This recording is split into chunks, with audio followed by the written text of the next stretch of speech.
Oh boy, y'all. I have been waiting forever to do a rig breakdown video. I have tried to rig out many cameras and they just never seem to be right. And so today I've finally gotten that right, and it's all thanks to Wooden Camera. They sent me everything that you see here other than 2 of the parts, but I will be replacing those parts very soon. But they sent me all of the parts to build my GH6 rig. We're gonna break it down and then we're gonna build it back up, and we're gonna talk about the parts pretty quick, but we're gonna talk about the parts as I build it together. Now, this is what I constitute as a cinema rig, and it is beefy, and I love that. If you don't like heavy rigs, leave now because this is heavy, but this is what I call a production rig or a cinema rig. I mean, this is made to produce high quality videos and have a bunch of attachments on it. And that's what it's for. That's what its use is for. So let's go ahead, break this down and build it back up. So starting with the cage, and this is like the most important part because without the cage, you really can't mount accessories to your camera. And this is the new GH6 cage from Wooden Camera. And I love this camera cage because there's one interesting part about this that I haven't seen any other camera cage manufacturer do, and that is it connects both at the cold shoe at the top or the hot shoe at the top and the bottom tripod thread. That's how it gets secured to the camera, and you can see that there's no flex, no movement. It is secure, and that is super important when it comes to building rigs. Because if your camera cage is not secure, then you're not gonna be able to do a lot of movement with it, and it's gonna, flex and bend, and that's just not good. So this camera cage at least allows you to be very secure, and that helps with the peace of mind. The other thing that I love about it is you can see all of these mounting points on the camera, and this comes in so handy when you're mounting a Teradek or a wireless monitor or a follow focus or whatever that you need to be in the production world. You can do that here. You can see here, I even have a cold shoe adapter from Wooden Camera connected here to a 3/8 because I actually like to run a microphone sometimes right here. But I love how many mounting points are on this cage. It just allows you to customize your rig to whatever you need. One of the other features about the camera cage that I really like is this USB-C HDMI cable clamp. Now, it may sound stupid to like something like this so much, but the HDMI port broke on my GH5. So this just helps clamp the HDMI cord into place, and I really love that because then I know my HDMI is going to be very secure and stable. It's not going to really move and flex or break. So I really like that. And then with the USB-C one, I actually use the USB-C recording a lot to the SSDs. So I just mount the USB-C onto the camera, and then I run the USB-C into there, and then I can have that all secure and everything so I don't break the USB-C port either. So this is the perfect design, I think, for an HDMI cable clamp. It actually looks really good and it's really secure. It's really important. Now for the lens on the GH6, I switched between the Metabones and the Viltrox Speed Booster. The lens that is on here is the 24-70 from Tamron. It's the first generation one. I do plan to replace it with the G2 because this is actually broken. So it's just been through the paces, and while it still works, it's hard because I can't put a filter thread on it, and I love to use variable ND filters. So that's the lens and speed booster combo on there. Now the next part is the quick release riser. This may seem like just a riser, but it plays a huge role in the rig. The reason that this is here is that it helps get the camera to be the industry standard optical height of 85 millimeters. So basically what that means is from the rods to the center of the lens is 85 millimeters, and the riser is needed to get it there. Why is this important? Because it allows rod mounted devices such as the matte box to work correctly with the camera. Other than that, it just helps the camera go on and off real quick, and time is money, so having a quick release is really nice because you can just slide it on, slide it off, and it clicks into place and you're good to go. Now, one of my biggest pet peeves is with baseplate systems. Wooden Camera did this so well in 2 ways. The first is this is a really nice quick release. And so with the riser, it just slides in, slides out of place, and it's secure and it's nice and easy. And I love that because it really allows you to just slide the camera in and out. The second thing is the rods go in and out easily in this system. And I can't tell you how many base plates I've used where the rods get stuck or they won't go through and you're just like shoving it. And it's like, this is not how a rod mount system is supposed to work. The other thing that I love about this is you see on the bottom, there's this little plate. Now I have a Manfrotto mount on this plate because I use Manfrotto mount tripods. But if you take this out, you could put a dovetail plate on here, which means you unlock so many more customizations that you can do with the camera. So that's what I like, is that you can use both dovetail and this plate, dovetail or this plate with a Manfrotto mount. Now, when it comes to rods, there's not much to say other than I don't like plastic or carbon fiber rods. These are really strong and secure, and I really like that because the plastic ones or the carbon fiber ones can break. And if you have a rod break, that's not good. So that's what I love about these, and they just slide in and out, and they're pretty slippery, so you don't have to worry about them getting caught or stuck, and they just serve a purpose of holding things on. Now, you wouldn't think that I would get so obsessed about a V-mount plate, but what I really love about this plate is twofold, actually.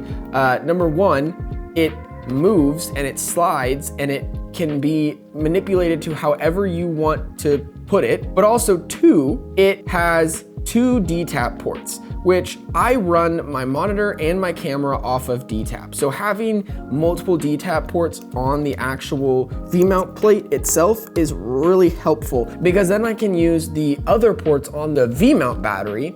I can use those to power a follow focus or a Teradek or something else, and that way I can power multiple things off of one battery. Or when I'm trying to change the battery, I don't have to unplug things from the DTAP on the battery. I can just slide the battery off, put the battery on, and it's good to go. Now, if you need USB port, you have one on the battery. If you need a third DTAP, you have another on the battery. But what I don't like about the other other manufacturers is that they only have one DTAP on their plates. And then they have the DC power, whatever. I don't use those. And that's my biggest problem, is they have two of those in one DTAP. And then if you see at the bottom, you could actually plug in a different camera power through LEMO pin at the bottom. So this really helps kind of power your gear in many different ways and allows you the customizability and functionality that a base V-mount plate should have. It sounds silly to be so obsessed about a V-mount plate, but like, try other V-mount plates and you'll understand why I'm so excited about this plate. Now, I'm actually moving up. We're gonna talk about the top handle. The top handle is, I would say, the only weak point. I've already been in contact with them about this, that I think a thicker or longer handle would be really helpful for this kind of rig. Regardless, this is a wonderful top handle. Not only does it have a ton of mounting points, which about that, this and the cage, all of the mounting screws have RE locating pins, which is really important because it just adds an extra level of security, that it's just gonna stay solid and stable. So what I love about this handle is that it screws on pretty easily, but you have a ton of mounting points to it. So you can put, again, your Teradek or a director monitor, focus puller monitor, or a director monitor, or anything that you need on this handle, you can put it on there. And I really like the fact that you can put so much on.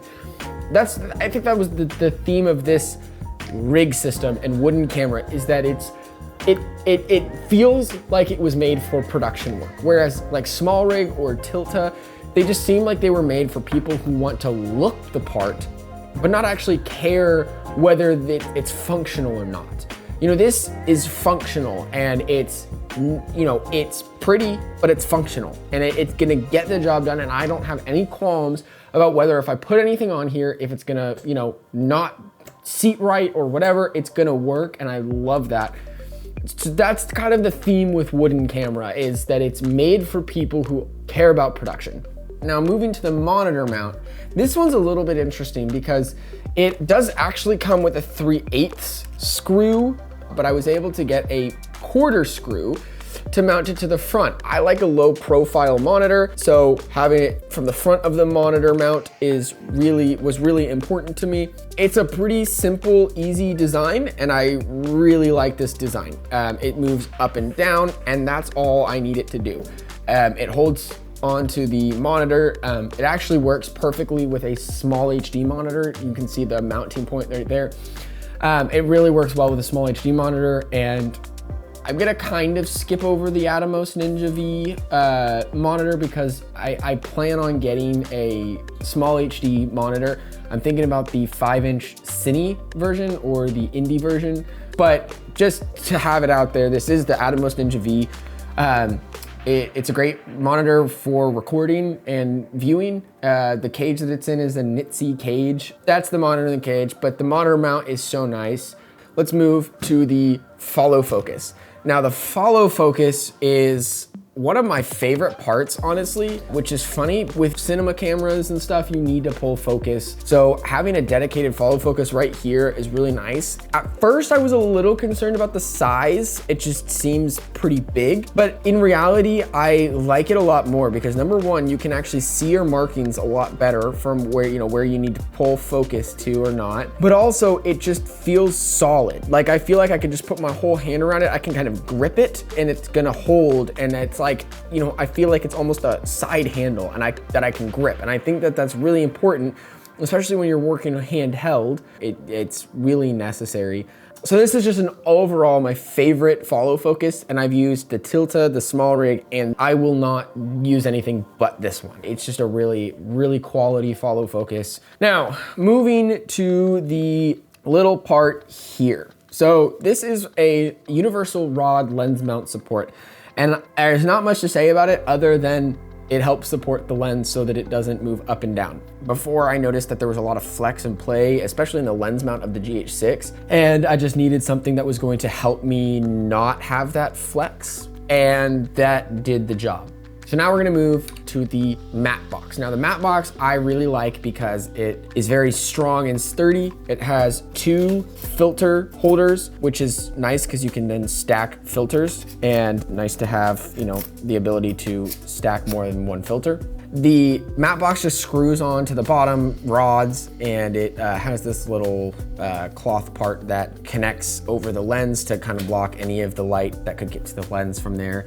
It's a really solid matte box. But one of the other things that I really like about this matte box is that you are able to use your variable ND filters on the lens. That's really important to me because I can't afford these glass mats, so I need to be able to use what I have. And being able to use what I have is really important. And that's one of the reasons why I went with this matte box over the other ones, because it's not a clamp on, but also it just allows you to use those variable ND filters, which is just important to me. Last but not least, we're gonna talk about the battery, the dummy battery. Now, the reason that I love this dummy battery is number one, I don't have to worry about it frying the camera. But number two, I really like the design because it separates in the middle, which then you can put the little piece through the hole in the battery door. And when I say it, it's literally the perfect dummy battery adapter, and you can put it through the hole, and then you can shut the door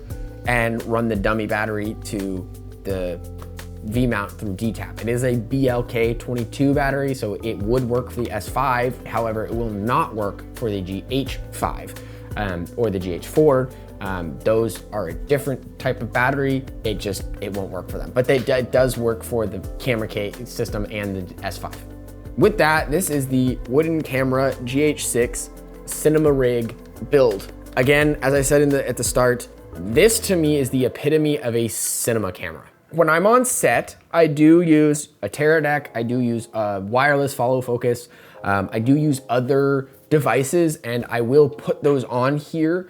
What I like about this rig is that it really gives you the option to attach all of this stuff, which is really, really important when it comes to production work. You really want to be able to customize these rigs to your needs. And I really think that if you want to level up your cinema camera rig, or if you really want to be able to take your production level to the next level, using a wooden camera system cage would be the best.